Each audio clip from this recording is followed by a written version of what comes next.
हरकर्ता प्रभु यीशु मसीह के नाम से मांगते हैं, सुन ग्रहण कर पिता, आमेन। हालेलुया। परमेश्वर का धन्यवाद। आप सब लोग अपने स्थानों पर बैठ सकते हो।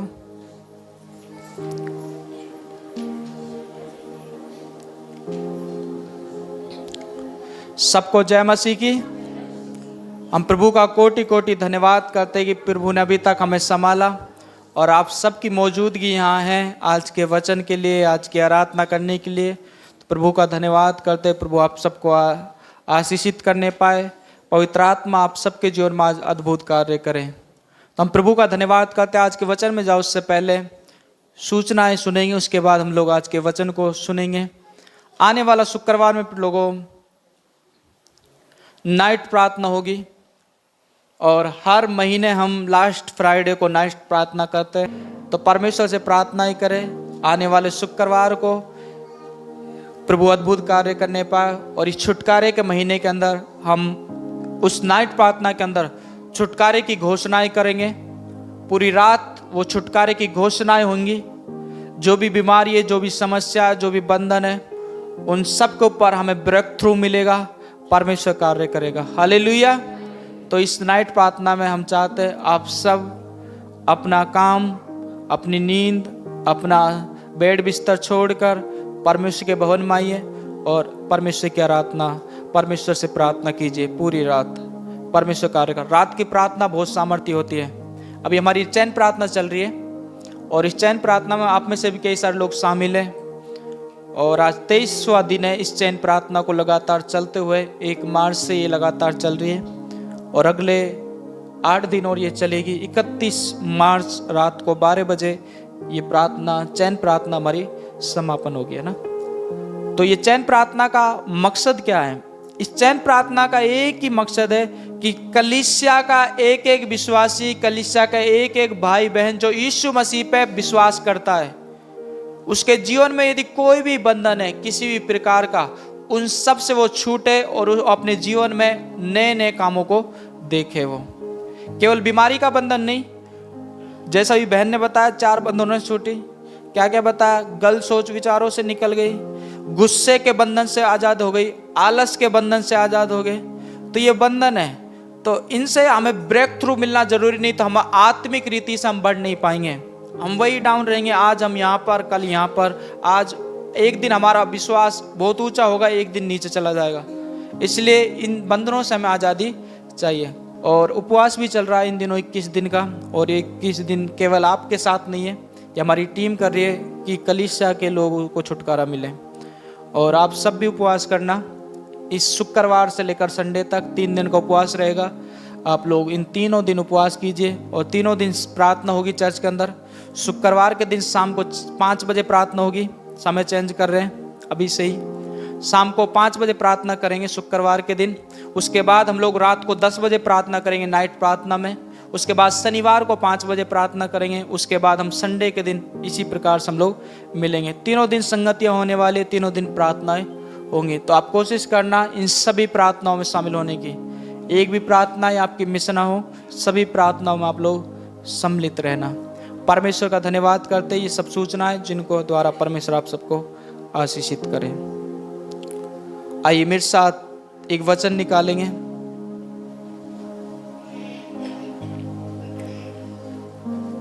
हम वचन निकालो उससे पहले सब अपनी आंखों को बंद करेंगे,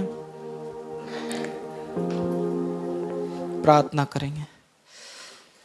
स्वर्गीय पिता, हम आपका धन्यवाद करते हैं पिता, आज के इस दिन के लिए जो आपने हमारे जीवन में दिया। आप एक अच्छे पिता हो और अपने बेटे और अपनी बेटियों को खुदा अच्छी वस्तुएं देते हो। तेरा वचन कहता है प्रभु, ज्योतियों के पिता की ओर से सारी अच्छी वस्तुएं आती है खुदा। आज पिता परमेश्वर यीशु मसीह नासरी प्रभु, हम उस ज्योतियों के पिता को पिता उन सारी अच्छी वस्तुओं के लिए पिता हम प्रार्थना करते हैं। आज जो वचन आपने इस कलीसिया के लिए रखा है खुदा, उसे प्रभु बड़े सामर्थ्य से प्रभु हमारे बीच में आने दे। हर एक गड़बड़ी की आत्मा, हर एक वचन से भटकाने वाली आत्मा, हर एक वो शैतान जो वचन को चुराता है, मैं यीशु के नाम में उसे भानते हैं।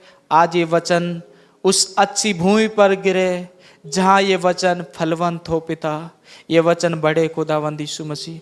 धन्यवाद करते हैं सारी बातों के लिए, प्रभु यीशु के सामर्थ्य नाम मांगते हैं, आमीन आमीन आमीन। हालेलुया। परमेश्वर का धन्यवाद हो जो हमारे वचन सुनने वाले लोगों बड़ा इम्पोर्टेंट है, हमारे जीवन के लिए बहुत जरूरी है, महत्वपूर्ण है। और जो हम वचन सुनेंगे वो है, वचन हमारे जीवन का आधार है।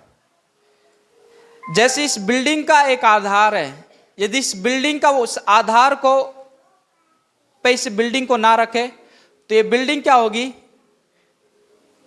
लंबे समय तक टिक नहीं सकती। यदि इसका आधार, इसकी नींव मजबूत ना हो, इसके पिलर जो जमीन के अंदर गड़े हुए 5-5, 6-6 फीट, यदि वो पिलर केवल जमीन के ऊपर ही रख देते हैं तो इस बिल्डिंग की नींव इतनी मजबूत नहीं होती। पर इसका आधार क्या है, बिल्डिंग की ऊंचाई जितनी है उससे के लगभग ही ये अंदर तक इसकी क्या है, गहराई भी है। तो उसका आधार, उसकी नींव है। अब इसके ऊपर कितना ही हम लोग बना सकते हैं, क्योंकि आधार मजबूत है। और एक मसीह व्यक्ति का आधार क्या है, वचन। जिस व्यक्ति के अंदर परमेश्वर का वचन है वो क्या रहेगा, हर समय स्थिर रहेगा, दृढ़ रहेगा, विश्वास से भरा रहेगा, परमेश्वर के कामों को देखेगा। जो वचन नहीं है जिसके जीवन में, वो मेरे लोगों समस्याओं में स्थिर रहना उसके लिए कठिन है। बाइबल हमें बताती है वो लंबे समय तक मसीह में रहना भी उसके लिए कठिन है। इसलिए वचन एक मसीह व्यक्ति का क्या है, आधार है। ये वचन में लोगों जो हमारे पास है, इस लिखित वचन की वो ताकत है। इस लिखित वचन के ऊपर जब विश्वास करते हैं, इस वचन पे हम मानते हैं, इस वचन पे चलते हैं, तो बहुत अद्भुत काम होते हैं। तो मेरे साथ निकाल लेंगे वचन, मत्ती रचित सुसमाचार उसका 7 अध्याय, उसके 24 पद से हम लोग 27 पद तक हम लोग पढ़ेंगे।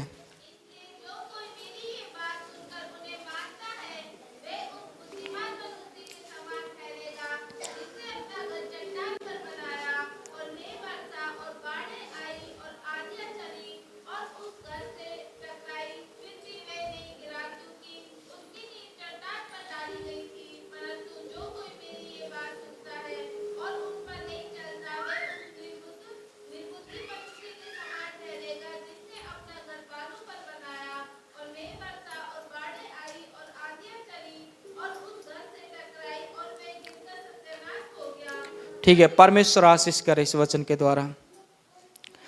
मेरे प्रिय लोगों, मेरी जो इच्छा है इस कलीसिया को लेकर, आप सभी को लेकर, वो है कि इस कलीसिया का क्या छोटा क्या बड़ा, क्या बहन क्या भाई, हर एक जो यीशु मसीह पे विश्वास करता है वो वचन का प्रेमी होना चाहिए। ये हमारी इच्छा है।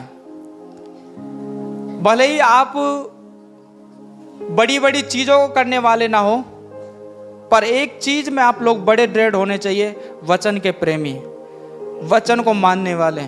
ये हमारी इच्छा है। और जब इस कलीसिया का हर एक जन वचन को मानेगा तो वो स्वर्गीय पिता जो स्वर्ग में है वो आनंदित होगा। और जो इस चर्च में चरवाही कर रहा है, जो एक चरवाह के रूप में जो पिता ने हमें ठहराया है, हम भी आनंदित होंगे। चंगाई और छुटकारा परमेश्वर का एक कार्य है, पर वचन हमारा आधार है।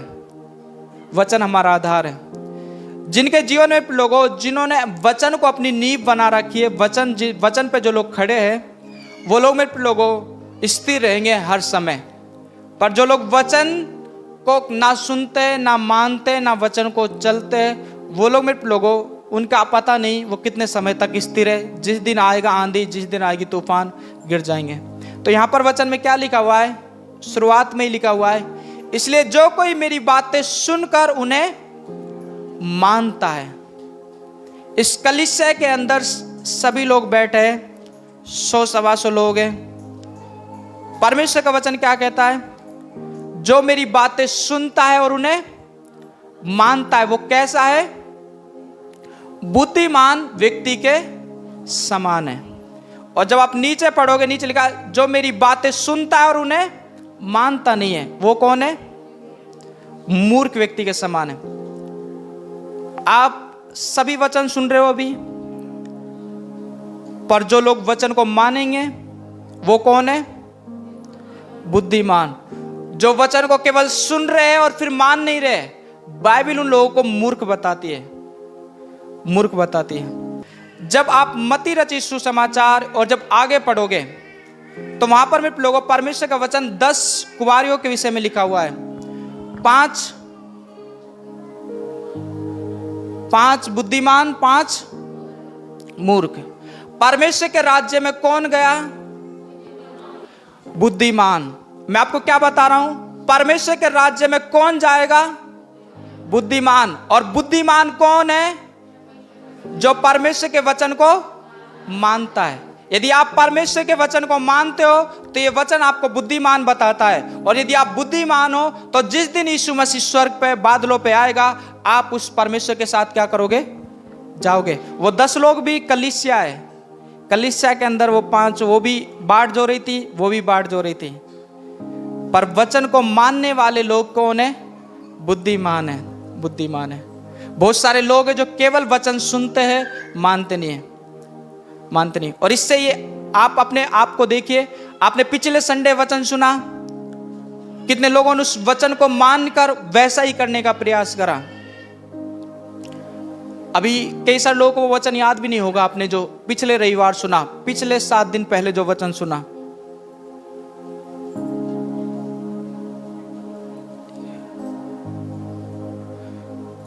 क्योंकि याद इसलिए नहीं है क्योंकि हमने वो माना नहीं। और हर संडे यदि आप सुन के जाओगे और मानोगे नहीं तो आप उस कैटेगरी में आते हो जो बाइबल बताती है। वचन को मानने वाला बनिए, वचन को मानने वाला बनिए। अपने पड़ोसी से हाथ मिलाओ और उससे कहिए वचन को मानने वाला बने। यहां पर लिखा हुआ है, इसलिए जो कोई मेरी बातें सुनकर उन्हें मानता है वो उस बुद्धिमान मनुष्य के समान ठहरेगा जिसने अपना घर चट्टान पे बनाया, जिसने अपना घर चट्टान बनाया। घर हमारा विश्वास है।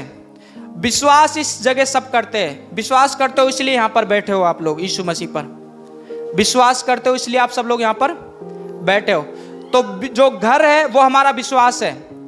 मूर्ख भी विश्वास करता है, उसने भी घर बनाया, और बुद्धिमान भी विश्वास करता है। यानी विश्वास हम सभी करते हैं। सब लोग ध्यान से सुनिए और नजरें आपकी सिर्फ मेरी तरफ रहे। मैं चाहता हूं थोड़े समय में आपको अधिक समझाना। तो विश्वास है, जो घर है वो विश्वास को दर्शा रहा है। परमेश्वर इस बिल्डिंग के बारे में बात नहीं कर रहा, परमेश्वर यहां पर कुछ बातें सिखा रहा है। जो घर है वो विश्वास को दर्शा रहा है, जो चट्टान है वो परमेश्वर का वचन को दर्शा रहे हैं, परमेश्वर के वचन को दर्शा रहे हैं। तो इस घर में सब विश्वास करते हैं। मूर्ख भी विश्वास करता है, बुद्धिमान विश्वास करता है। पर जो लोग वचन को मानते हैं वो लोग परमेश्वर की दृष्टि में बुद्धिमान है। उनके घर चट्टान पे बने हुए हैं, वो गिरेंगे नहीं, गिरेंगे नहीं। पर जो लोग मेरे लोगों जिन्होंने वचन को सुना और उसे माना नहीं, वो ऐसे हैं जिन्होंने अपना विश्वास एक बालू पे बना रखा है, वो गिर जाएंगे। आइए मैं आपको कुछ बातें बताता हूं, सुनेंगे सब लोग। इस कलीसिया में लोगों बहुत सारे लोग क्या है जिनके घर केवल बालू के ऊपर बने हुए हैं, जिनके अंदर वचन नहीं है। वो ऐसे है जैसे खोखला पेड़। आपने देखा है खोखले पेड़? कितने लोगों ने देखे हैं? जब पुराने हो जाते पेड़, अंदर से थोड़े खोखले हो जाते हैं, सूखने लगते हैं। कई सारे पेड़ बाहर से हरे भरे दिखते हैं और अंदर से खोखले होने लगते हैं। देखे आपने? जिस दिन तेज की आंधी आएगी, जिस दिन तूफान चलेंगे, जिस दिन भूकंप आएगा, सबसे पहले कौन सा पेड़ गिरेगा? खोखला। तो जिस व्यक्ति के अंदर, जिस मसीह लोगों के अंदर वचन नहीं है, सबसे पहले वही गिरेगा, वही गिरेगा, वही वो खोखला पेड़ है। क्योंकि बाहर से वो हरा भरा दिख रहा है, बाहर से बहुत मोटा तगड़ा दिख रहा है, पर अंदर से पूरा खोखला है। जिस दिन आंधी आएगी सबसे पहले वो गिरेंगे, वो गिरेंगे। तो विश्वास, जो घर है वो विश्वास है, और जो चट्टान है वो परमेश्वर का वचन है। जिन्होंने लोगों वचन के ऊपर विश्वास कर यीशु मसीह को थाम रखा है, वचन को मानते, वचन पे चलते, वचन के अनुसार जीते, वो तो हर समय क्या रहेंगे? स्थिर रहेंगे। वो आंधी तूफानों से नहीं डरेंगे, वो स्थिर रहेंगे। वो समस्याओं से नहीं डरेंगे, वो स्थिर रहेंगे। पर जो लोग वचन जिनके अंदर नहीं है, जिस दिन समस्या आएगी उनके घर ढह जाएंगे, विश्वास रूपी घर गिर जाएंगे। और मैं आपको ये हवा में बात नहीं बता रहा, ऐसा ही है, आज ऐसा ही है। आपको पता है इस कलीसिया के अंदर बहुत सारे लोग आते हैं और हम सभी को जानते हैं। एक परिवार इस कलीसिया में आ रहा था, कई सालों से आ रहा था। उस बहन के अंदर दुष्ट आत्मा थी, बीमारी से जकड़ी हुई थी, परमेश्वर ने चंगाई दी। जो भाई आ रहा था उसका पति, उसके अंदर भी बीमारी थी अंदरूनी, उसे परमेश्वर ने चंगाई दी। और जब चंगे हो गए तो यीशु मसीह में वो लोग बढ़ने लगे, उनका विश्वास और बढ़ गया, वो बढ़ने लगे। कई साल हो गया आते, फिर उन्होंने परमेश्वर की आज्ञा मानी, बपतिस्मा ले लिया। बपतिस्मा लेने के बाद वो प्रभु में बढ़ने लगे। अब आया मेरे लोगों तूफान का समय। अब पता लगेगा घर बालू पे बना हुआ या चट्टान पे बना हुआ है। अब इनका विश्वास वचन पे या सिर्फ चंगाई छुटकारे तक है। वो बहन पिछले कुछ महीने से शारीरिक रूप से दुर्बल बीमारी में थी। डॉक्टरों को दिखाते, कई बार उन्होंने डॉक्टरों को दिखाया, वो ठीक नहीं हो रही थी। अब उन्होंने लगा 10-12 दिन हो गए, प्रार्थना भी कर रहे, ठीक नहीं हो रही। तो सबसे पहला डिसीजन उनका था, इधर भी गए उधर भी गए, ठीक नहीं हो रही। तो उन्होंने क्या करा? परमेश्वर को छोड़ा, चर्च को छोड़ा, विश्वास से वो लोग पीछे हट गए। हटने का कारण क्या था? वचन में जड़ ना पकड़ना। यानी घर कहां बना पड़ा है? बालू पर। जिस दिन आंधी आई, तूफान आया, सबसे पहले उसका घर ढह गया। ये आंधी तूफान ये नहीं, आंधी तूफान का मतलब है समस्या। जिस दिन समस्या आपके जीवन में आएगी, यदि वचन आपके अंदर नहीं है, आपका विश्वास डगमगा जाएगा। शैतान आपको खींच ले जाएगा, अपनी ओर खींच ले जाएगा। तो क्या हुआ? परमेश्वर के स्वाद को चखा, परमेश्वर की बातों को माना, विश्वास अच्छा था। बाहर से तो वो भाई और वो परिवार ऐसा दिखता था, मसीह में बहुत अच्छे दिख रहे, पर वो क्या थे? वो खोखले पेड़ के समान थे, जिनके अंदर वचन नहीं था। और जब वचन नहीं है तो जिस दिन समस्या आएगी, सबसे पहले वो ही गिरेगा। केवल विश्वास ही नहीं, कई सारे लोग लीडर भी गिर जाते, मसीह तक को छोड़ जाते हो। यदि वचन नहीं है जिसके जीवन में, वो क्या होगा? वो स्थिर नहीं रह सकता, वो स्थिर नहीं रह पाएगा। वचन हम मेरे लोगों को स्थिर रखता है। इसलिए मैंने कहा वचन क्या है हमारा? क्या है? आधार है वचन हमारा। यीशु मसीह ने कहा, मैंने अपने नाम से बढ़कर अपने वचन को महत्व दिया है। आप परमेश्वर को देखिए, वो स्वयं परमेश्वर, उसने कहा मैं अपने नाम को इतना महत्व नहीं देता, मैं इस लिखित वचन को महत्व देता हूं जो तुम्हारे हाथों में है, जो तुम्हारे हाथों में, जो तुम्हारे हाथों में। ये परमेश्वर का वचन जो हमारे पास है, जो लिखित रूप से हमारे पास है, इस परमेश्वर के वचन को परमेश्वर ने महत्व दिया है। जब आप इस वचन को मानने लगते हो, आप एक बुद्धिमान ठहरते हो। इस वचन को मानने से, ना कि इस वचन को सुनने से। जब आप कुरिन्थियों की पुस्तक पढ़ोगे, वहां लिखा है परमेश्वर ने जगत के मूर्खों को चुना, परमेश्वर ने जगत के निर्बलों को चुना। कितने लोग जब यीशु मसीह में आए, आप पागल थे, आपका दिमाग कम था, आप उठपटांग हरकत करते थे? नहीं करते थे कोई भी। फिर परमेश्वर का वचन क्यों बता रहा हमें, मैंने जगत के मूर्खों को चुना? आपको पता है जो परमेश्वर के वचन को नहीं मानते वो कौन है? जब हम यीशु मसीह में आए, जब हम कौन थे?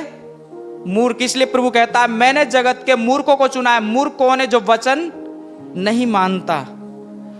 क्यों चुना है? कि बुद्धिमानों को लज्जित करे। वचन को मानते कौन थे? फरीसी यहूदी लोग। उन लोगों को लज्जित करने के लिए परमेश्वर कहता है मैंने तुम्हें चुना है। और नीति वचन पढ़ोगे, वहां लिखा हुआ है, परमेश्वर कहता है मैं साधारण लोगों को बुद्धिमान बना देता हूं। बुद्धिमान कब बनते हैं हम लोग? वचन को मानते हैं।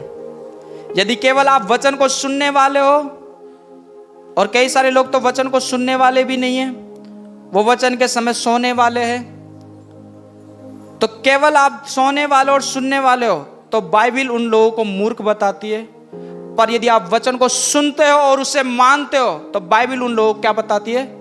बुद्धिमान बताती है। अपने पड़ोसी से हाथ मिला और उससे कहे वचन को मानने वाला बने, तब तुम बुद्धिमान ठहरोगे।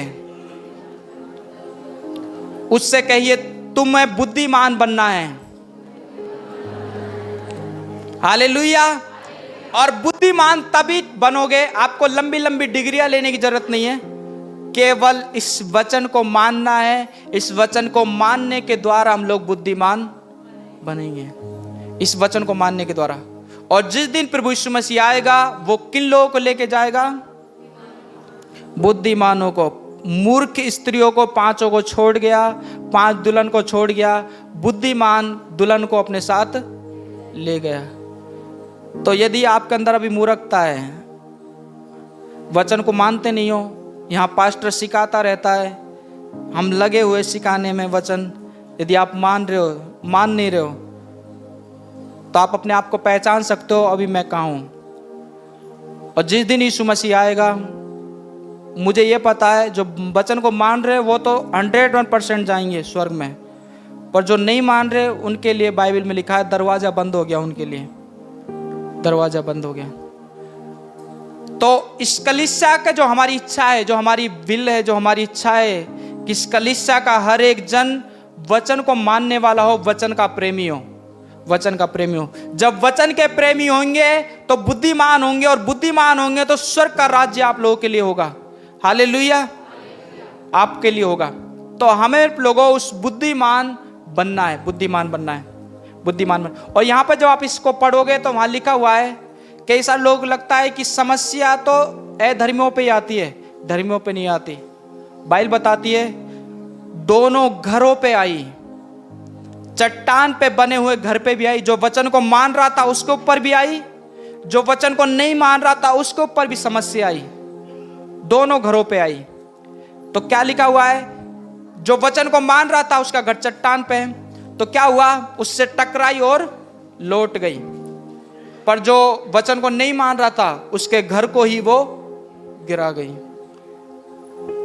जो वचन को नहीं मानते, जब समस्या आएगी आपका विश्वास बह जाएगा, यानी आप गिर जाओगे। वचन को मानने वाला बनिए, वचन को मानने वाला। वचन के लिखी हुई बातों को मानिए। जब आप लिखी हुई बातों को मानोगे आप एक अधिकार में चलने लगोगे, और आपके शब्दों को परमेश्वर लेगा, और आपके शब्दों को परमेश्वर क्या करेगा? उन्हें स्थापित करेगा, और वैसा ही होने लगेगा। बाइबल का वचन लिखा है लोगों, परमेश्वर बुद्धिमान के बोलने के द्वारा लोग चंगे हो जाते हैं। अब कई लोग लगता है ऊंची ऊंची डिग्री ले लेता हूं, बुद्धिमान बन जाता हूं। इस बुद्धि की बात नहीं कर रहा जो परमेश्वर इस संसार के लोगों की चालाक चतुर माइंड की बात नहीं कर रहा। परमेश्वर की दृष्टि में वो लोग बुद्धिमान है जो वचन को मानते हैं, वो लोग बुद्धिमान है। तो परमेश्वर ने कहा बुद्धिमानों के बोलने से क्या हो जाते हैं? लोग चंगे हो जाते हैं। जो वचन को मानता है और जब वो बोलता है, यदि मैं वचन को मानता हूं और जब मैं बोलूंगा आप लोगों के लिए यीशु के नाम में चंगा हो, वचन कहता है चंगा हो, तो आप क्या होंगे? चंगे होंगे।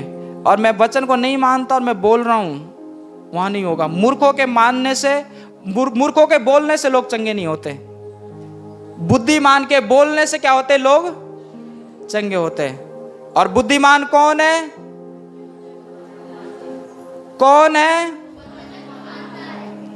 आप वचन को मानते हो तो आप कौन हो? यदि आप वचन को नहीं मानते हो तो आप कौन हो? अब आप देखिए आप कहां हो। पिछले संडे वचन सुना, कितनों ने माना? शायद अधिकतर लोगों को याद भी नहीं क्या सुना था।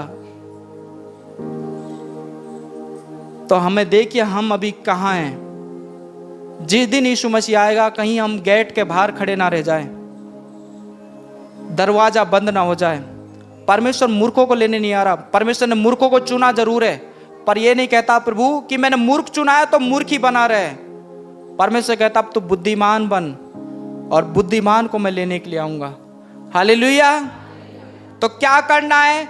जब भी वचन आए, कोई भी प्रभु का दास खड़ा होकर वचन सिखाए, उस वचन को लेना है और उस वचन को मानना है, उस वचन को मानना है। जब वचन को मानने वाले बनोगे, आप अधिकार में चलने लगोगे, अधिकार में चलने लगोगे। इब्रानियों की पुस्तक में लिखा हुआ है 4 अध्याय में लोगों, परमेश्वर का वचन जीवित, प्रबल और 2 धारी तलवार से भी चोखा है। क्या बता रहा परमेश्वर? परमेश्वर का वचन क्या है? जीवित है। जब आप इस वचन को मानने लगोगे तो ये वचन कार्य करेगा, कार्य करोगे। जब आप इस वचन को बोलोगे तो इसके द्वारा सामर्थ प्रकट होगी और ये वचन क्या करेगा? उस समय कार्य करेगा। 2 धारी तलवार दोनों साइडों से कार्य करेगा, दोनों तरीके से। बहुत सारे लोगों के अंदर वचन ही नहीं है, वचन ही नहीं। एक और वचन हम लोग पढ़ेंगे, मेरे साथ निकालिए कुलुस्सियों की पुस्तक, उसका 3 अध्याय और उसका 16 पद पढ़िए।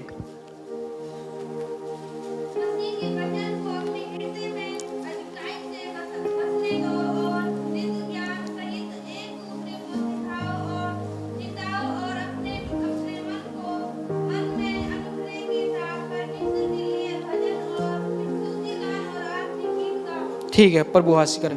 ऊपर लिखा हुआ है, मसीह के वचन को अपने हृदय में अधिकाई से बसने दो। वचन जो केवल सुनते हैं, सुनने से नहीं बसेगा। सुनकर आप जब उसे अपने हृदय में ले लेते हो, बार बार उसे मनन करते हो, दोहराते हो और उस वचन पे चलने लगते हो, तब वो वचन कार्य करता है। आपने पिछले रविवार वचन सुना, आपने क्या करा? वचन सुना, पर बाइबल का वचन क्या कहता? मसीह के वचन को अपने हृदय में गहराई से बसने दो। आपके हृदय में वो वचन है जो सुना आपने पिछले रविवार? नहीं है, क्योंकि आपने केवल सुना और वो चला गया, चला गया। पर वचन क्या बताता है? जो वचन सुना है उसे कहां रखिए? हृदय में। उसे हृदय में बसने दो। जब हृदय में होगा तो आपके शब्दों पे आएगा वो, और जब शब्दों पे आएगा तो वचन कार्य करेगा। हालेलुया, कार्य करेगा। कई सारे मसीह लोगों को मैंने देखा है, जब समस्या आती है वो रोने गिड़गिड़ाने लग जाते हैं। क्यों गिड़गिड़ाने लग जाते हैं? क्योंकि उन्हें वचन की ताकत का नहीं पता है। यदि उनके अंदर वचन होता तो उस समय वो खड़े होते और वचन को डिक्लेयर करते और अपनी समस्या पे जयवंत होते। हालेलुया। परमेश्वर ने लोगों को हर एक चीज पे जयवंत होने के लिए वचन दिया है, हर एक चीज के ऊपर, हर एक चीज के ऊपर। यदि आप बीमार हो तो आप यदि प्रार्थना कर रहे हो, प्रभु मुझे ये कर, मुझे चंगा कर, चंगा कर, चंगा कर, चंगा कर, चंगा कर, आपके ये शब्द कई बार निष्फल हो सकते हैं, पर बाइबल बताती है वचन कभी निष्फल नहीं हो सकता, निष्फल नहीं हो सकता। जब आप बीमार हो तो वचन की घोषणा कीजिए। पर वचन की घोषणा कब कर पाओगे आप लोग? जब आपके हृदय में वचन होगा। जब आपके अंदर ही वचन नहीं है तो आपके शब्दों पे कहां से वचन आएगा? आ जाएगा? नहीं आएगा। आप फिर गिड़गिड़ाते रहोगे, प्रभु कर दो चंगा। प्रभु कहेगा मैंने वचन में सारे अधिकार दिए, बोल वचन और अपनी चंगाई को ले, अपनी चंगाई को ले। मैंने वचन में दिया है, बोल वचन अपने कर्जों से बाहर, बोल वचन अपने बंधनों से बाहर, बोल वचन और अपने गलत सोच विचार से बाहर।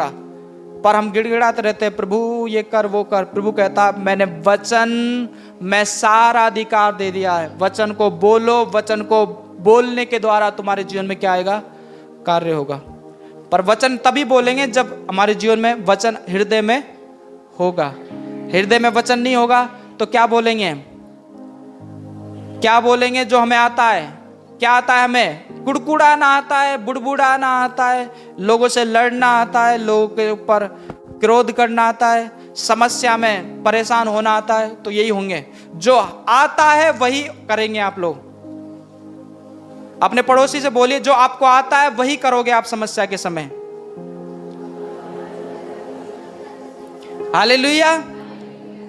यदि आपको वचन आते हैं तो वचन बोलोगे, वचन नहीं आते तो आप क्या करोगे? वही करोगे जो आपको आता है। और आपको क्या आता है? आप देखिए आपको क्या आता है। जब आपके घर में लड़ाइयां हो रही है, कलेश हो रहे, आपको क्या आता है उस समय? आपको अच्छी अच्छी गालियां आती हैं तो आप वही करोगे। पर यदि आपको वचन आते हैं तो वचन निकलेंगे और वचन से कहेंगे, प्रभु का वचन कहता है मेरा घर प्रार्थना का घर होगा, मेरे घर पे कोई शैतानी शक्तियों का, लड़ाई झगड़ों का अधिकार नहीं है।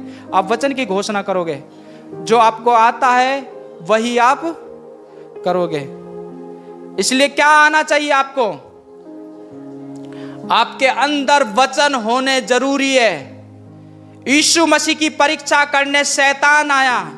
शैतान को परमेश्वर ने कैसे भगाया? वचन लिया और भाग गया। वचन बोला और शैतान वहां से भाग गया। आपके जीवन से शैतान कब भागेगा? जब आप वचन को डिक्लेयर करना शुरू करोगे, वचन को बोलना शुरू करोगे, वचन को अपने मुख के द्वारा घोषणा करना शुरू करोगे, शैतान आपके जीवन से भागेगा। समस्याएं आपके जीवन से जाएंगी। इसलिए वचन कहां होना चाहिए? हमारा हृदय में होना चाहिए। कई सारे लोगों ने ये लिखित वचन कहां रख रखा है? आप कहां रखते हो इस वचन को? अपने घर में अच्छी अलमारी में रख देते होंगे, अच्छा कपड़ा लिपेट के अच्छी सजा के रख देते होंगे। ये वचन रखने के द्वारा कार्य नहीं करेगा। इस लिखित वचन को पढ़िए और इस लिखित वचन पे विश्वास कर कर इसे मानिए और इस वचन को डिक्लेयर कीजिए। ये वचन उस समय कार्य करेगा। हालेलुया। क्योंकि परमेश्वर का वचन कैसा है? जीवित, प्रबल और दोधारी तलवार की तरह है। तो ये जीवित वचन कब कार्य करेगा? जब आप इसे पढ़ोगे और इसकी लिखी हुई बातों को मानोगे और इसकी लिखी हुई बातों को क्या करोगे? बोलोगे। तब ये वचन आपके जीवन में कार्य करेगा। इसलिए क्या करना है? वचन को मानने वाला क्या बनना है? वचन को मानने वाला। यदि वचन सुन रहे हो, सुनकर उसे मान नहीं रहे हो, तो परमेश्वर की दृष्टि में यहां बैठा हुआ हर एक जन मूर्ख है। यदि वचन को कोई नहीं मानता तो, और परमेश्वर नहीं लेके जाएगा मूर्खों को, परमेश्वर बुद्धिमानों को लेने के लिए आ रहा है। इसलिए वचन को क्या कीजिए? मानिए, उसे अपने हृदय में रखिए, उसे सुनकर वैसा ही कीजिए। जब आप वचन को मानने लगोगे, कई बार आपको कई सारी चीजों में नुकसान उठाना पड़ेगा। कैसे उठाना पड़ेगा? वचन कहता है आपसे, अब तुम्हें झूठ नहीं बोलना, पर हमारा तो दिन झूठ के बिगड़ जाता ही नहीं है। झूठ ना बोले हमारे काम नहीं चलते, नुकसान। तो वचन के कारण कई बार आपको लगेगा अरे यार वचन को मानता हूं, पर मैं आपको बता रहा हूं जो नुकसान छोटे छोटे हो रहे हैं उन्हें होने दीजिए। पर क्या कीजिए? वचन के अनुसार ही मानिए। चलिए, जैसा वचन कह रहा है वैसा मानिए, वैसा ही कीजिए। तब आपके जीवन में क्या होगा? परमेश्वर का कार्य अद्भुत रीति से होगा। हालेलुया। कई सारे लोग मेरे लोगों केवल निर्भर हैं कि पास्टर जी प्रार्थना करेंगे, सिस्टर बबीता प्रार्थना करेगी, हमारी टीम प्रार्थना करेंगे। वो करेंगे जब होगा। वचन को मानने वाला बनिए। जहां भी हम सेवकाई करते हैं, अभी नगर के अंदर लोगों सब विश्वासी है जो वचन को मानते हैं, पर एक दो परिवार है जो वचन को मानते नहीं है। वो उनको कितना भी अच्छे से सिखा लो, कितना भी अच्छा उन्हें बता लो, वो अपनी ही चलाते, वो अपने रीति से करते अपने कामों को। सब लोग मेरी ओर ध्यान दीजिए। क्या होता है?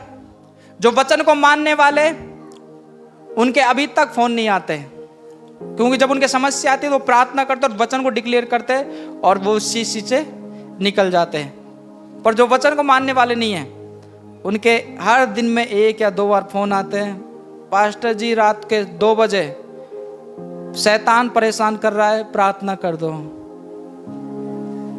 परमेश्वर ने हथियार दिया है। हथियार क्या है? वचन। यदि हथियार का उपयोग नहीं करोगे तो शैतान तो सताएगा ही, शैतान तो परेशान करेगा ही। बहुत सारे लोग पास ये वचन घरों में है पर उपयोग नहीं कर रहे हैं, क्योंकि उनके हृदय में नहीं है। जब हृदय में आएगा तो ये वचन शब्दों पे आएगा, और जब शब्दों पे आएगा वो शैतान भागेगा। तो जिसके जीवन में वचन नहीं है वो क्या करता है? मैं आपको बताता हूं। आपके जीवन में बीमारी आई, समस्या आई, तकलीफ आई, कुछ भी आया आपके जीवन में, शैतान ने आपको परेशान किया, रात के 1 बजे आपको कोई परेशानी आ गई, तो उस समय आप क्या करोगे? आपको बहुत तेज शैतान ने डरा दिया, आपको दबा गिराया शैतान ने, आप क्या करोगे उस समय? आप अधिक यदि विश्वास अच्छा है तो आपको क्या करोगे? थोड़ी प्रार्थना कर लोगे। और फिर आप डर गए तो सबसे पहले क्या करोगे आप लोग? मैं तो डर गया हूं, अपने घर वालों को जगाएंगे, उनको डराएंगे कि मुझे शैतान परेशान कर रहे हो और तुम सो रहे हो, तुम भी मेरे साथ आओ। उनको परेशान करेंगे। फिर क्या करेंगे?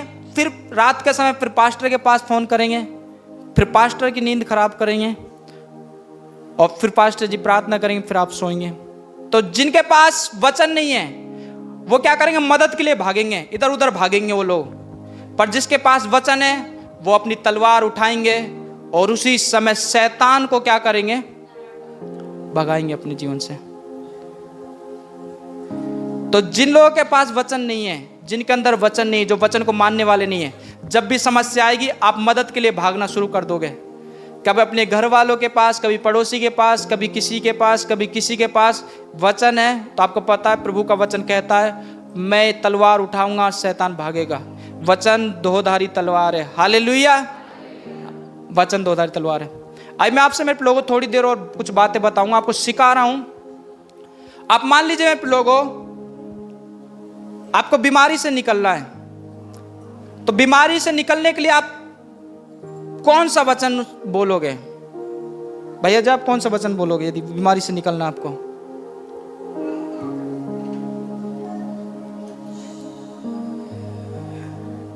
बीमारी से छुटकारा पाने के लिए कौन सा वचन बोलो? कोई भी बोलिए।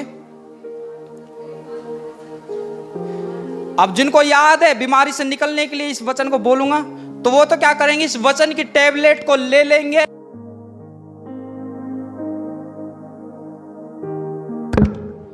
अपनी बीमारी से बाहर आ जाएंगे।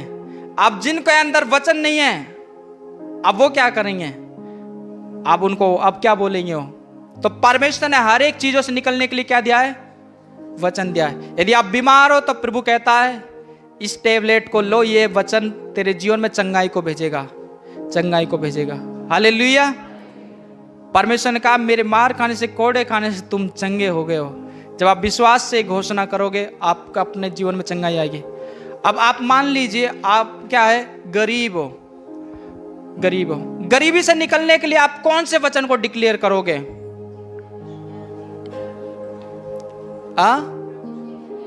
हथियार रक्षा नहीं कर रहे हम लोग। क्या करना है? गरीबी से निकलना है, आपको फाइनेंस, तो आपके अंदर वचन होंगे तो आपके शब्दों में आएंगे। और मैं कहता हूं वचन खाली नहीं जाएगा, आपके शब्द जो आप बोलते हो वो खाली जा सकते हैं, पर वचन खाली नहीं जाएगा। पर आप बोलोगे कब? जब आपके अंदर वचन होगा। भजन संहिता में लिखा हुआ है कि जवान सिंहों को घटी हो सकते, यहोवा के डरवियों को घटी नहीं होगी। आपके ये प्रभु मैं तेरा डरवी हूं, मेरे जीवन में एक कमी घटिया नहीं होनी चाहिए। तेरा वचन कहता है, आपका वचन कहता है आप मुझे हरी हरी चराइयों में लेके जाओगे, सुखदायक झरने के पास बैठाओगे, आप मेरे जी में जी लेके आओगे। आपका वचन कहता है जब आप वचन को डिक्लेयर करोगे आप अपनी गरीबी से, अपनी उन समस्याओं से क्या करोगे? बाहर आते जाओगे, बाहर आते जाओगे। पर बोलोगे कब आप? जब आपके कहां पे होगा? अपने पड़ोसी से बोलिए, जब आपके अंदर होगा वचन तभी तो बोलोगे। वचन नहीं है तो आप क्या करोगे? इधर उधर भागोगे, सहायता मांगोगे। अब बताइए आप लोगों को, आपके शत्रु आपको डरा रहे, परेशान कर रहे, आप उस समय क्या वचन बोलोगे रक्षा के लिए?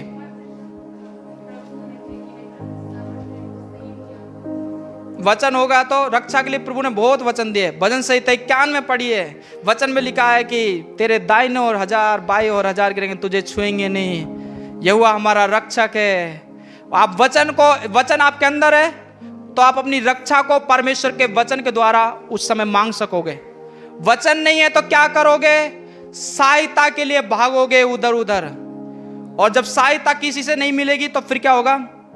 आपका विश्वास रूपी घर गिर जाएगा, गिर जाएगा। मैं आप लोगों आज खत्म कर रहा हूं, कुछ बातें बोलकर आपको कुछ बातें बताता हूं।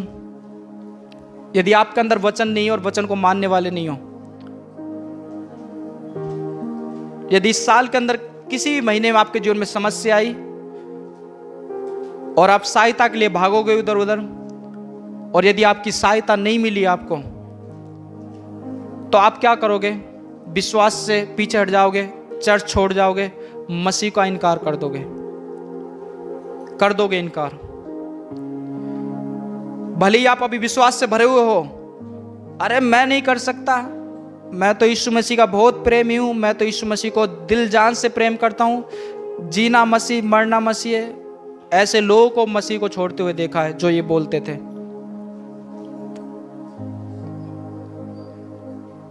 और छोड़ने का कारण एक ही होगा कि वचन उनके अंदर नहीं है। यदि वचन आपके अंदर नहीं है तो आप तूफानों में, आंधी और तूफानों में स्थिर नहीं रह सकते। वचन हमें स्थिरता देता है, वचन हमें स्थिरता देता है। इसलिए क्या कीजिए? वचन को सुनकर उसे मानिए और वचन की लिखित बातों की घोषणा कीजिए, अपने हृदय में रखिए। अन्यथा मेरे लोगों, आप चाहे 32 मान लिए हो, चाहे 5 साल के विश्वासी हो, 10 साल के विश्वासी हो, शैतान की योजना यह है। क्या योजना है शैतान की? कि स्वर्ग के गेट तक पहुंचे।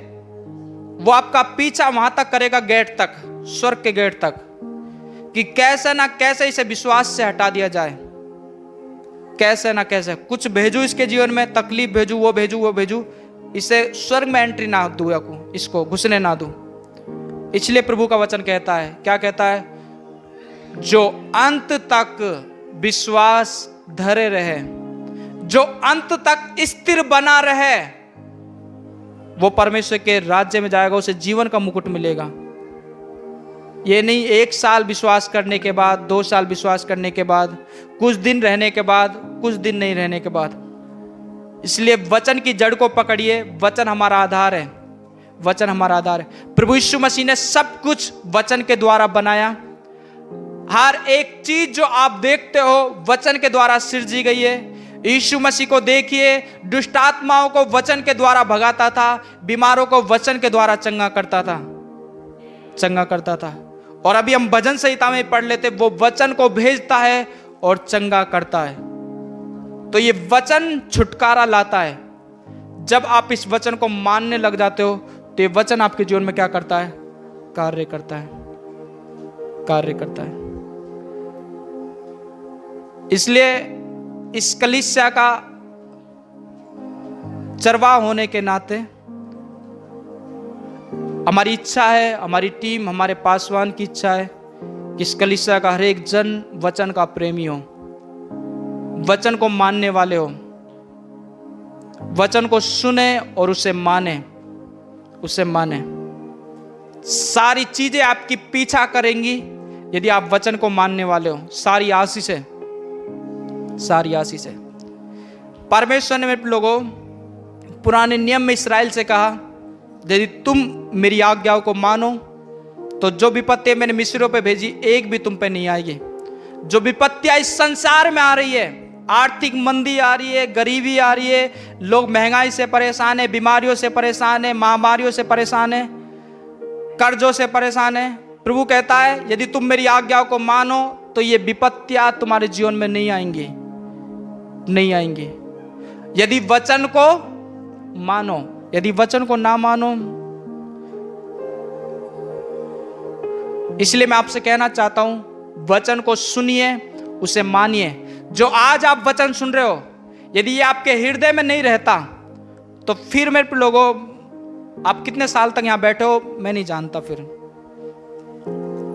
यदि आपके हृदय में हर वचन रहने लग गया, अब प्रार्थना कीजिए अगले 8 दिन कि प्रभु तेरा वचन मेरे हृदय में होना चाहिए। हर संडे सुनता हूं और भूल जाता हूं, हर शुक्रवार सुनता हूं और मेरे अंदर रहता ही नहीं है। प्रभु से कहे, प्रभु इस बंधन को तोड़। जो शैतान क्या करता है, वचन बोया जाता है और चुरा ले जाता है। उस बांधिए तलवार चलाई उस शैतान को पर वचन की। अन्यथा मेरे लोगों, शैतान आपके मजे लेता रहेगा और आप परेशानियों में पड़े रहोगे। वचन को उठाइए, उसे भगाइए, अपने जीवन से भगाइए। जो वचन में मजबूत है, जो विश्वासी, जो वचन को मानने वाले, मैं आपसे कहना चाहता हूं आपके लिए आप किसी भी आंधी से नहीं गिरोगे, आप किसी भी समस्या से नहीं गिरने वाले। मैं आप एक व्यक्ति की गवाही बता के मैं आगे जाऊंगा। जब पुराने नियम में आप देखते हो तो परमेश्वर लोगों को एनकाउंटर देता नहीं, आमने सामने आता था, दर्शन देता था, अपने स्वर्गदूतों को भेजता था अपनी बातों को प्रकट करने के लिए। आप देखिए अब्राहम को परमेश्वर ने कई बार दर्शन दिया, मूसा के साथ 40 साल तक प्रभु उसके साथ रहा, उसके संग साथ चलता रहा, रोज तंबू में मिलने आता, उससे बातें करता। आपको पता है मूसा के बाद सेवकाई किसके हाथ में आई? यहोशू के हाथ में। परमेश्वर ने लोगों यहोशू से एक बार ही बातें करी प्रत्यक्ष में आके, उसके बाद यहोशू को कभी दर्शन नहीं दिया, कभी उसके आगे प्रकट होकर कुछ बातें नहीं बोली। परमेश्वर ने शुरुआत में जब उसे सेवकाई दे रहा था उससे क्या करी? बातें करी। यहोशू से कहा ये व्यवस्था की पुस्तक है, इस व्यवस्था की पुस्तक में चित्त लगाए रहे, पूरा ध्यान तेरा इस व्यवस्था की पुस्तक में होना चाहिए, पूरा ध्यान। वहां लिखा हुआ है व्यवस्था की पुस्तक पे ही तेरा चित्त लगा रहे, मन लगा रहे, ऐसा करने से तू प्रभावशाली होगा, तेरे काम सफल होंगे। हालेलुया। और यहोशू ने मेरे लोग इस बात को ले लिया। लिखित वचन हमारे हाथों में है, लिखित वचन, इस वचन में लिखी हुई बातों को मानिए, आप प्रभावशाली बनोगे, आपके काम सफल होते जाएंगे, आपके काम सफल होते जाएंगे। आप देखिए यहोशू को फिर दोबारा जरूरत नहीं पड़ी कि प्रभु आए और मुझे कुछ बातें सिखाए। यहोशू ने युद्ध लड़े, जीतता गया। कारण क्या था? उसका ध्यान कहां था? परमेश्वर के वचन पर, इस व्यवस्था को पढ़ता। यहोशू एक समय युद्ध लड़ रहा था और आप देखिए उसने क्या करा। क्या करा था यहोशू ने? क्या करा था? आसमान में थमा दिया था। किसको थमाया? बाइबल बताती है यहोशू ने 3 पहर तक सूरज को थमा दिया, सूर्य को थमा दिया। क्यों हुआ ये इसलिए हुआ, यहोशू वचन के ऊपर उसका ध्यान था, पूरा ध्यान था, और वचन को इतना मनन करता था, वचन पे इतना चलता था कि अब वो जो बोलता था वो चीजें उसके लिए हो जाती थी। हालेलुया। तो जब आप वचन को बोलोगे और वचन को मानने लगोगे, फिर आप बोलोगे और चीजें होने लगेंगी आपके लिए, आपके लिए। और सूर्य थमाने का क्या कारण था वो आपको बताता हूं। युद्ध के कुछ नियम होते हैं। यहोशू एक युद्ध में था, दुश्मन सेना उसके साथ युद्ध लड़ रही थी और यहोशू युद्ध को जीतने वाले थे। वो लोग, उनको पता था हम युद्ध आज ही जीतेंगे, पर सूर्य ढल रहा था, दिन ढलता जा रहा था। और युद्ध के नियम होते हैं कि युद्ध दिन में ही होता है, रात में नहीं होता। सूर्य उदय होने तक और सूर्य अस्त होने तक युद्ध होते हैं। सूर्य अस्त होने के बाद क्या होती है? दोनों सेना अपने अपने तंबुओं में चली जाती है। फिर अगले दिन क्या होता है? युद्ध दोबारा से लड़ा जाता है, दोबारा से लड़ा जाता है। ऐसा नहीं दिन रात लड़ रहे, दिन में युद्ध लड़े जाते थे। तो यहोशू युद्ध में था, तो यहोशू को पता था हम जीतने वाले हैं, हम जीतेंगे, आज ही जीतेंगे। तो और दिन ढल रहा था, तो यहोशू ने क्या करा? सूरज की ओर देखा, और बाइबल बताती है जब उसने बोला 3 पहर तक सूरज क्या हुआ? थम गया। दिन रहा जब तक वो जीते नहीं। 3 पहर का मतलब है, एक पहर 3 घंटे का होता है, लगभग 9 घंटे सूर्य थमा रहा। एक दिन के अंदर 8 पहर होते हैं, 8 या 24, 8 पहर होते हैं, और 9 घंटे तक 3 पहर वो सूर्य थमा रहा। मैं आपको क्या बता रहा हूं, जब आप वचन को मानने लगोगे तो आप इस अधिकार में आ जाओगे, आप बोलोगे, वो चीजें आपके लिए होने लगेंगी। पर वचन को मानोगे तब। वचन को यदि सुन रहे हो तो बाइबल बताती है मूर्ख है। अपने पड़ोसी से हाथ मिलाए, उससे कहिए तुम्हें वचन को मानना है। बोलिए उससे, तुम्हें वचन को मानना है और बुद्धिमान बनना है। आइए सब लोग अपने स्थानों पर खड़े हो जाएं।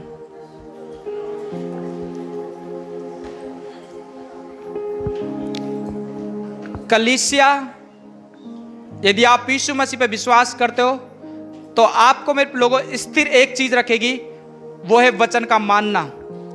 अन्यथा मेरे लोगों आप छुटकारा और चंगाई पर निर्भर हो। जिस दिन आपको छुटकारा और चंगाई नहीं मिली, सबसे पहले आप यीशु मसीह को छोड़ के जाओगे। सबसे पहले यदि आप इस आशा में प्रभु चंगाई दे रहा, आशीष दे रहा, अरे मेरे काम बढ़ते जा रहे, मेरी खेती बाड़ी बढ़ती जा रही, मेरा बिजनेस बढ़ता जा रहा है, जिस महीने के अंदर आपका बिजनेस डाउन जाएगा, जिस महीने के अंदर आपकी बीमारियां आएंगी, जब आपके जीवन में तूफान आएगा, यदि आपके अंदर वचन नहीं होगा, सबसे पहले यीशु मसीह का इनकार करने वाले आप होंगे। पर यदि वचन होगा तो आप स्थिर होकर यीशु मसीह की क्या करेंगे? गवाही देंगे। हालेलुया, गवाहियां देंगे। आइए सब लोग अपनी आंखों को बरा बारी के रे बरा तारी के रे बरा तारी के रे बरा तारी के रे बरा तारी के रे बरा तारा तारे के रे बरा ता। प्रभु से प्रार्थना करें, शैतान मेरे वचन को ना चुरा के लेके जाए, मैं वचन को मानूं और वचन पे चलूं हर दिन। यस खुदावंद यीशु मसीह नासरी पौ राजा। हालेलुया। ओ रिखा राबा राता राखा नामा नीति रिख रे बरा तारी के रे बरा तारी के रे। मुंह खोलिए और वचन की घोषणा कीजिए। प्रभु का वचन कहता है, मैंने तुम्हें शत्रुओं को, शैतान को अपने पैरों तले कुचलने का अधिकार दिया है। आप प्रभु से कहिए, पिता मेरे पास अधिकार है, मैं शत्रु को कुचलूंगा, मैं उसे अपने एड़ी के तले कुचलूंगा। आपने कहा है पिता परमेश्वर यीशु मसीह कि मैं तुझे आशीष दूंगा, आपने कहा है मैं तुझे बढ़ाऊंगा। प्रभु तेरा वचन कहता है वैसा ही होने दीजिए। वचन की घोषणा करें इस समय। ओ राबा रिके रे बराता रिके रे बराता रिके रे बराता राता। ओ राबा राका रिब रेती। वचन के प्रेमी बन जाइए, वचन आपको स्थिर रखेगा हर समय। ओ रिक यीशु वचन का उपयोग करना, जैसी भी आफत हो बिल्कुल ना डरना। यीशु वचन का उपयोग कीजिए, उपयोग करना, कैसी भी आफत हो बिल्कुल ना डरना। यीशु वचन का उपयोग करना, कैसी भी आफत हो बिल्कुल ना डरना। यीशु वचन का उपयोग करना, कैसे भी आफत हो बिल्कुल ना डरना। यीशु वचन का उपयोग करना, कैसे भी वचन का उपयोग कीजिए, वचन का उपयोग करके बोलिए। जितना वचन में समाएगा, वचन में समाएगा, आनंद समझो, आनंद समझो। विश्वास परखा जाएगा, वचन के द्वारा स्थिर रहोगे। आनंद समझो।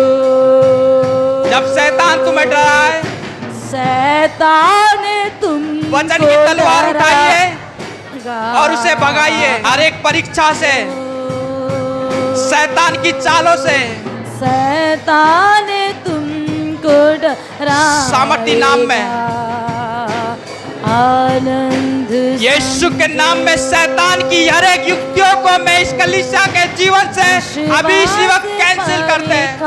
दास पवित्र आत्मा, मैं घोषणा करता हूं उस वचन की जो जीवित है।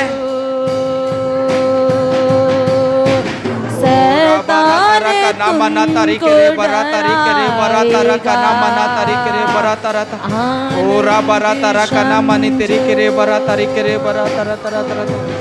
Thank you Jesus.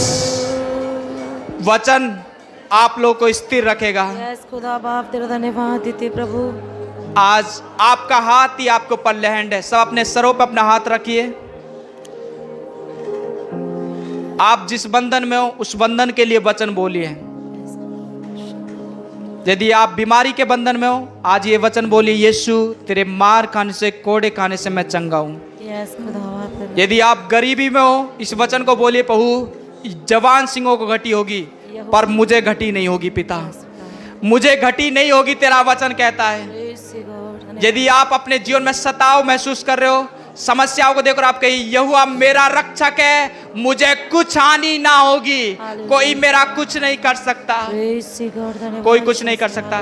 यदि आपके अंदर गलत सोच विचार आते हैं, आप कहिए, आप इस वचन की घोषणा कीजिए, मेरा शरीर पवित्र आत्मा का मंदिर है, कोई भी पाप, कोई भी गंदी चीज मेरे अंदर नहीं रह सकती। इस घोषणा कीजिए, आपका लहंडी आज छुटकारे का हाथ होगा। Hallelujah. यस खुदावंद यीशु मसीह, यदि आप शैतानी शक्ति से जकड़े हुए, आपका परिवार जकड़ा हुआ है, आज घोषणा कीजिए, उससे कहिए प्रभु यीशु मसीह ने हमें अधिकार दिया है शैतान की सारी युक्तियों को कुचलने का।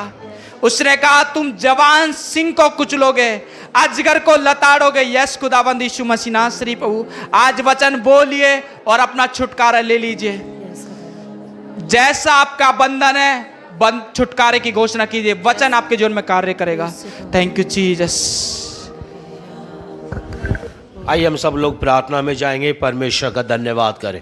सर्वशक्तिमान अनुग्रहकारी दयालु पिता परमेश्वर, प्रभु जी हम आपका धन्यवाद करते हैं पिता, तो आज भी अपने वचन को भेज कर प्रभु जी चंगा करता है पिता परमेश्वर।